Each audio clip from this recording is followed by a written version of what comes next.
Hello and welcome back to Random Talk with NG. On today's episode of Random Talk with NG, I have someone whom those who have frequently listened to my podcast would agree with me that they've heard this name a couple of times.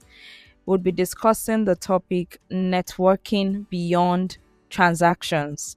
That is building genuine connections that last. I am pleased, I am elated, I am excited. I am thrilled to introduce my guest for today. His name is Ayo. Welcome to Random Talk with NG Ayo. Hi, Miriam. Good afternoon, everyone as well. My name is Emily, just like she just said. Thank you very much. I'm happy to be on this show as well. Thank you.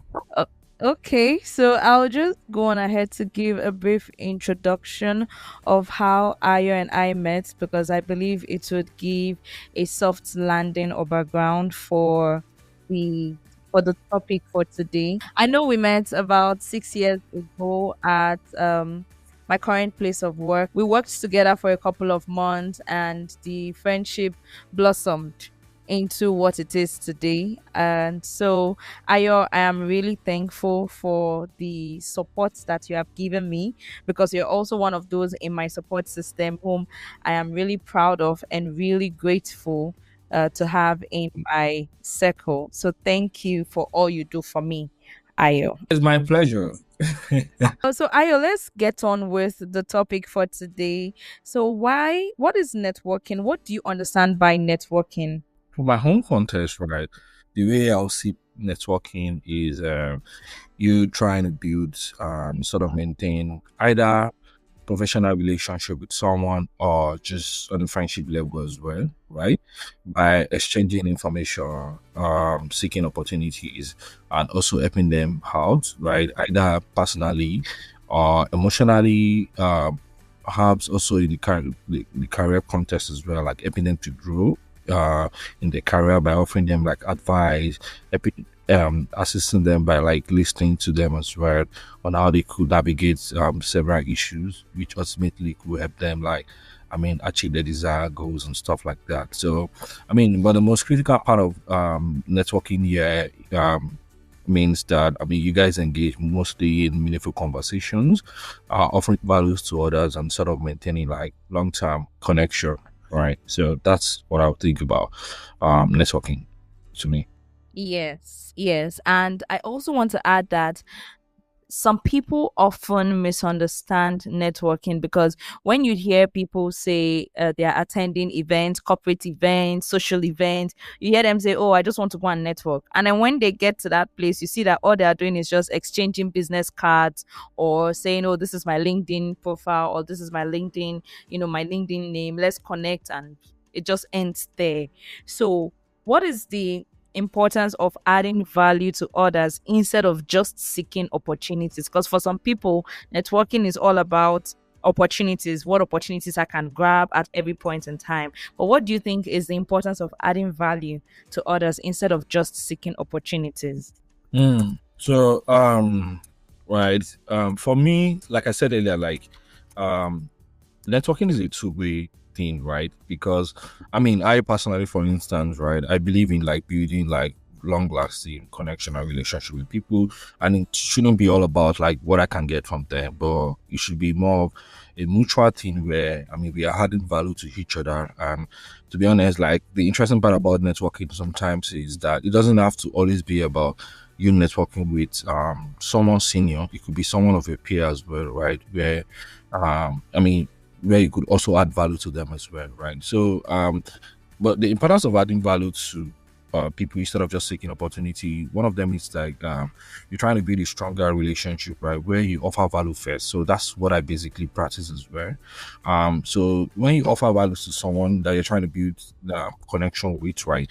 They see you as a genuine connection rather than someone who's trying to just only reach out to them when they need something, right? So building this sort of strong relationship that are built on like mutual respect and trust and stuff that are not like one-sided is also very key and integral for you to build a long lasting relationship with people. So for instance, now I remember during my I had the opportunity to in the Standard Chartered Bank. That was 2021, and I met a lot of couple of senior colleagues at the firm then, and I remember like after my internship program, right, I still sort of had to maintain that sort of relationship. I'm offering a lot of couple of like, I mean, it could be as little as like a research report I see that is related to them, right?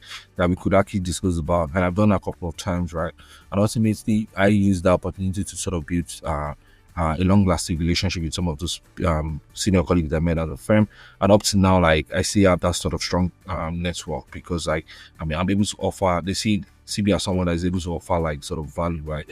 That's one thing. Also, another thing that you need to think about is what's the principle of reciprocity, right?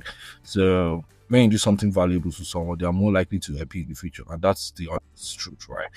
It could be little something like, okay, you want to see, let's say, I mean, I want to use an example of a junior colleague that is trying to build a relationship with a senior colleague, right?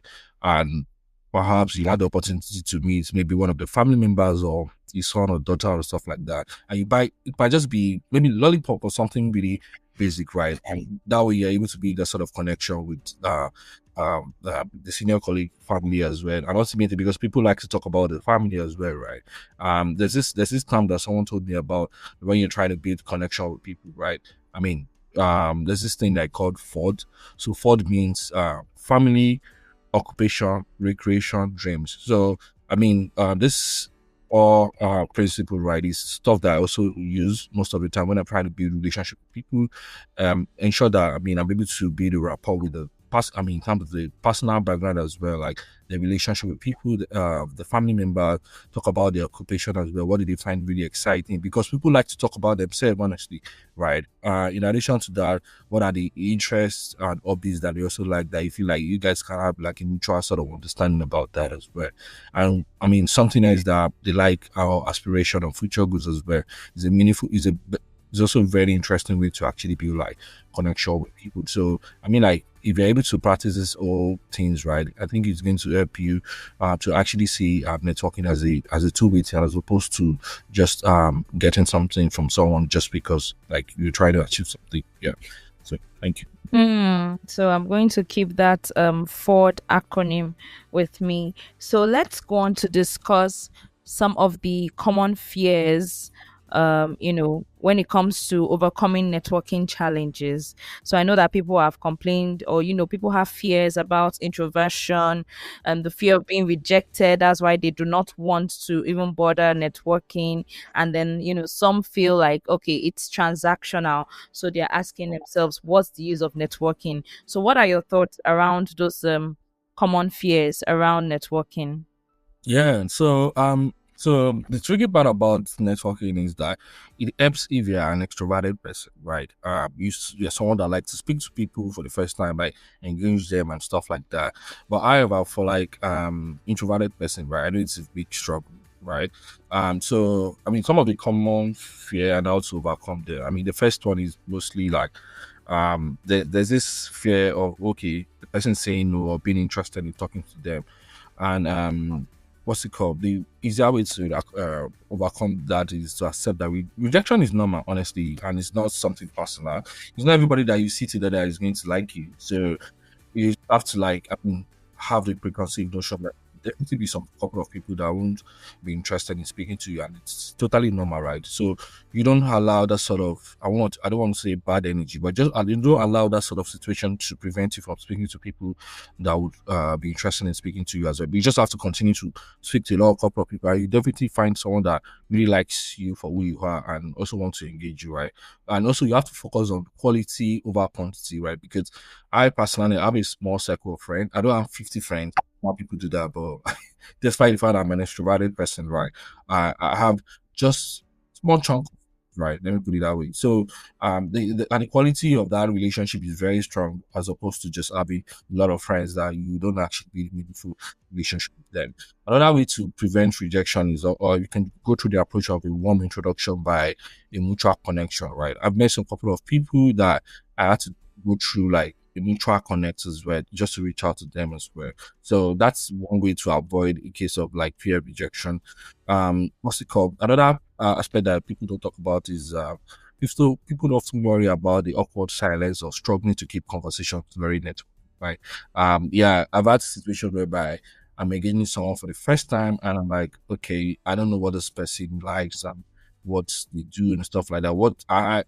So what I advise people to do in situations like that is, I mean, to in like the investigator like art, right? When I'm in investigator art, you basically like, research about that individual online to try to understand like, okay, what has this person been up to over the past few years, right? What did they like to do? Where did they like to hang out? I do stuff like that just to sort of build, really, find a neutral ground where we can actually connect, right?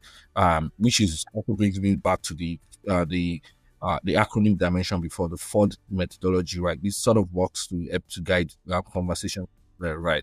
Another thing that most people need to also take into consideration is that, I mean, some people also hesitate to network because they don't want to seem like the one always reaching out for personal gain, right?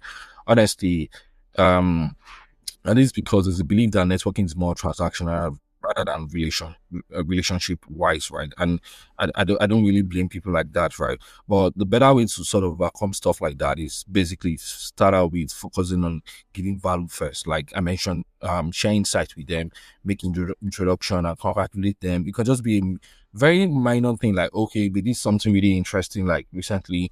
Go on the LinkedIn page, like I mean, thank them for the wonderful work they've been doing. Maybe you read what they work on a particular interesting transaction. You can talk about that. Okay, what's your view about them and why you see that? Okay, what they're doing is very key and it's add to the economy and sort of like, yeah, just sort of like look for a way to ensure that you're able to bring out those other parts of, I mean, that can ensure that you guys are able to connect on a more mutual ground, right? Instead of asking them for favor right away, try to build that rapport first. Honestly, it might not be something I need today. It might be in the next 5 years, right? But you building a mutual, that meaningful connection today has a lot of ways to actually help you out, right? Because it's easier at the end of the day to ask them for something 5 years down the line if you guys are able to build a mutual connection, right? So I mean that's what that's the little stuff that I can talk about right now. I think the last one I can say is during networking event, because I've attended a couple of ones, right? It could be very overwhelming, like I said, for introverted people, right? And it could be a case of you being fear of not being fitting in, or mistake of being judged, right? In that sort of context, because you don't know what the other person is thinking, because there's this concept of like first impression. You don't want to come up as being pushy and stuff like that, right? So it makes sense to start out with like, I mean, my coffee chat, right? Speaking to people at large events, right? Set a realistic goal most of the time when you attend networking events like that. Okay, you want to speak to 2 to 3 people today. I want to make sure that the people I'm speaking to they're gonna be more useful, because like I people attend a lot of networking events and they just speak to random people, right? And it doesn't make sense to me, right? But like, because like if you go to a networking event, you're trying to achieve a particular thing, right? So you have to make sure that the people you're speaking to are people that you guys could be the lasting relationships at the end of the day. Then if you feel like, okay, the person you're speaking to at that point in time might not be much of a added value, you don't want to take too much of the time, just build that connection and move to another person, right? That could ultimately help you to achieve your goal, right? So I mean, I feel like if you're able to follow up this process, and the last thing is here, you have to also follow up, right? After events like that, you reach out a couple of times, okay, blah blah blah blah blah. But the best way to do that after meeting someone new is to follow up within 48 hours max. Honestly, say, oh hi, blah blah blah. My name is this. I met you at an event. This. I really enjoyed our conversation about global change, cryptocurrency, any other thing, right? I'm just saying that depending on the conversation that you guys are, I would love to stay in touch and hear more about your future. That sort of thing is, I think I think I've said a lot of things. It's interesting that while you were trying to answer, how we can overcome the common fears associated with networking challenges, you went on to also add bits of how to make the conversation, how to make networking natural and enjoyable. And then you also practically entered the practical tips for initiating and maintaining connections, which were the next set of follow up questions I had. But yeah, thank you. So before we wrap up, I just want to ask, or I want us to talk briefly about, building friendships through networking. And before I ask you the question I have in mind, the follow up thing you talked about made me remember an event that I attended sometime last year. I actually went for that. I registered for that event and I attended. I remember I wasn't even feeling well. I didn't feel like being there, but I got in. They were, assigning us and allocating us to seats. I got seated and then doing some, icebreaker sessions. I was with a couple of people. I think we're about six or so, and then we all talked about ourselves briefly and what we do. And then the lady that sat beside me, we had conversations. I told her about what I do. She told me about what she does. The conversation was very, very, very enlightening. It was interesting. And I didn't stay till the end of the event, but we decided that we're going to keep in touch. And by the time I got home, she followed up with me to know how I was feeling, if I was feeling better. She even saw me off when I was about leaving the event, followed up with me, said that it was nice meeting me, and she would just like us to network and connect from there. And over time, we've had, really good conversations where she reaches out to ask my opinion on stuff. And one of these days, I'm also going to have her come on this podcast because our conversations revealed that she's a very intelligent young lady who is able to do stuff that she sets her mind on.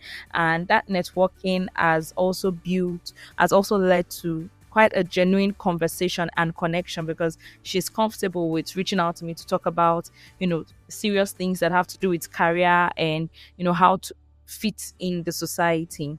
And with this, we've come to the end of today's episode on Random Talk with NG. I am Ngozi Obiefana. Have a good week ahead.